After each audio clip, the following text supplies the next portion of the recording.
Hello friends, good morning. যদিও আমি ভিডিওটা যখন পোস্ট করব তখন আফটারনুন হয়ে যাবে।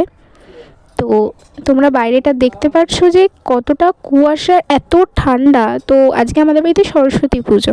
তো আমি সরস্বতী পুজোর দিন থেকে আমার ব্লগ ভিডিও স্টার্ট করছি। তো আমি এখন রেডি হয়ে চলে যাচ্ছি আমার বান্ধবীকে আনতে।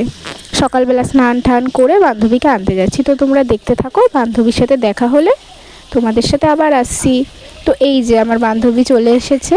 তো যাচ্ছি আমরা, আমার বাড়িতে পুজো হচ্ছে। আমার দাদাই আমার বাড়িতে পুজো করে। তো ওই যে পুজোয় বসে গেছে সবাই, তো পুজো হচ্ছে, তোমরা দেখতে পাচ্ছ। এটা আসলে আমাদের বাড়ির পুজো। তো দাদাই পুজো করছে, কারণ দাদার আরও বাড়িতে পুজো আছে। তো প্রথমে আমাদের বাড়ি পুজো করে, মানে আমাদের ঘরে, নিজেদের ঘরে পুজো করে তারপরে দাদা অন্য জায়গায় যায়, কারণ নইলে অনেকটা দেরি হয়ে যায়। তো সেই জন্য দাদা আগে বাড়ির পুজোটা সেরে নেয়। তো তারপর এখানে আমরা অঞ্জলি দিচ্ছি।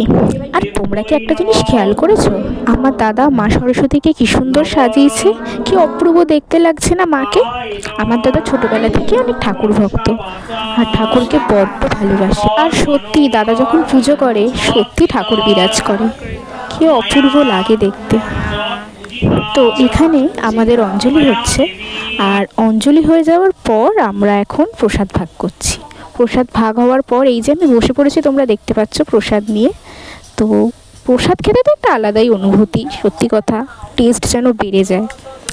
তো আজ এই পর্যন্তই, আবার দেখা হবে নতুন কোনো ভিডিও নিয়ে। তোমরা আমাকে একটু সাপোর্ট করো, ভালোবাসা দিও, আমি যাতে অনেক দূর এগিয়ে যেতে পারি তোমাদের আশীর্বাদে। সবাই ভালো থাকবে, টাটা।